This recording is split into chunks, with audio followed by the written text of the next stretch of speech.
নমস্কার সবাইকে আমাদের ইউটিউব চ্যানেলের আরেকটি ভিডিওতে। আজকে আমরা ত্রিপুরাতে শিক্ষা ব্যবস্থার পরিস্থিতি নিয়ে আলোচনা করব।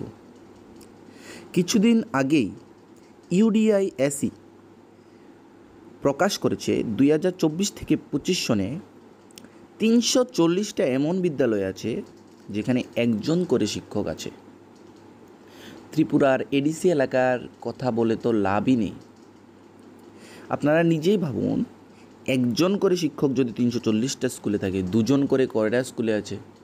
তিনজন করেই বা কয়টা স্কুলে আছে? কিন্তু বিদ্যালয়ে কি একটা ক্লাস বা দুটো ক্লাস বা 5টে ক্লাস? না, প্রাথমিক বিদ্যালয়ে 5টি ক্লাস, কিন্তু সিনিয়র বেসিক এসবি স্কুলে 8টি ক্লাস। আমরা জানি ছাত্রছাত্রীদের ভবিষ্যৎ সম্পূর্ণরূপে নির্ভরশীল থাকে তার ভিত্তি স্তরে, অর্থাৎ ক্লাস 1 to 8 এলিমেন্টারি লেভেলের উপর।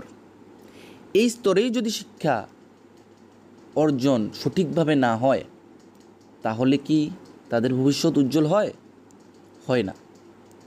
তাই তো আজ অভিভাবকরা বেসরকারি বিদ্যালয়ের মুখ দেখছে। সরকারি বিদ্যালয়গুলিতে এমনভাবেই চললে সরকারি বিদ্যালয়গুলি কি আর চলবে না? ত্রিপুরার কি গৌরব থাকবে না? আমাদের সিএম স্যার কিছুদিন আগেই ঘোষণা করেছিলেন ত্রিপুরা পূর্ণ স্বাক্ষর রাজ্য হিসেবে ঘোষণা পেয়েছে। এভাবে চললে কি পূর্ণ স্বাক্ষর রাজ্যের মর্যাদা থাকবে না তো। আমরা জানি ইতিমধ্যেই টেট 1 এবং টেট 2 কোয়ালিফাইড ক্যান্ডিডেটরা টিআরবিটির সামনে গিয়েছিল তাদের প্রাপ্য অর্থাৎ সার্টিফিকেট আদায়ের জন্য। এবার টেটে কোয়ালিফাইড স্টুডেন্টের সংখ্যা 2047 জন, কিন্তু শূন্য পদ যেটা সরকারি রিপ্লাই আছে সেটা 4000-এর উপর, মানে 50% ক্যান্ডিডেট নিয়োগ করাই যেতে পারে। শুধুমাত্র 50% ক্যান্ডিডেট। এটা তো শুধুমাত্র সরকারি যে রিপ্লাই আছে সেটাই। যে পদগুলি অ্যাবলিশ হয়ে গেছে ওগুলোর কথা তো বললামই না। 10,323 জনের ঘাটতির কথা তো বললামই না।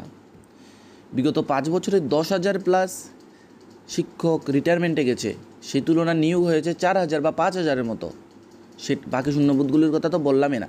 যেটা সরকারে রিপ্লাই দিয়েছে যে 1 বছরের মধ্যে এতগুলি শূন্যপদ আছে, ওইটার কথাই আমরা বলছি। তাহলে আমাদের এলিমেন্টারি ডিপার্টমেন্টের মুখ্য কে? আমাদের সিএম স্যার নানা কাজে ব্যস্ত, কিন্তু যদি এডুকেশন বা এলিমেন্টারি দপ্তর সঠিকভাবে পরিচালনা না করা হয়, তাহলে আমাদের রাজ্যের ভবিষ্যৎ কী হবে? রাজ্যের ছাত্রছাত্রীরা যদি নিজের ভবিষ্যৎ উজ্জ্বল করতে না পারে, তাহলে রাজ্যের অবস্থা কী হবে? কিছুদিন আগেই টেট কোয়ালিফাইড ছাত্রছাত্রীরা শিক্ষা ভবনের সামনে ডেপুটেশন দিয়েছিল যাতে তাদের সার্টিফিকেট প্রদান করে তাড়াতাড়ি নিয়োগ করা হোক। এখন কিছু ক্যান্ডিডেট এমনও আছে যারা বয়স উত্তীর্ণ। একজন ম্যাডামের সাথে ওই দিন জানলাম আমি একজন ম্যাডামের কথা, যিনি ডিসেম্বর মাসেই বয়স উত্তীর্ণ হয়ে যাচ্ছেন, আরেকজন স্যার যিনি এপ্রিল মাসেই বয়স উত্তীর্ণ হয়ে যাচ্ছেন। এভাবে যদি একটা নিয়োগ প্রক্রিয়ায় বছরের পর বছর লেগে যায়, তাহলে ছাত্রছাত্রীরা কিভাবে মোটিভেটেড থাকবে পড়াশোনা করার জন্য? তারা কি পারবে নিজের মোটিভেশন ধরে রাখতে? পারবে না তো। পরের বার হতে তারা এতটা এফোর্ট দেবে?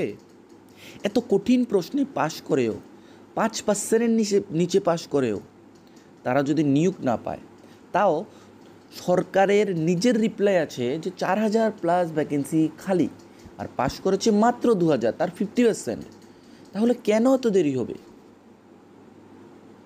যদি এত দেরি হয়, ছাত্রছাত্রীরা কি নিজের ভবিষ্যৎ নিয়ে চিন্তিত থাকবে না?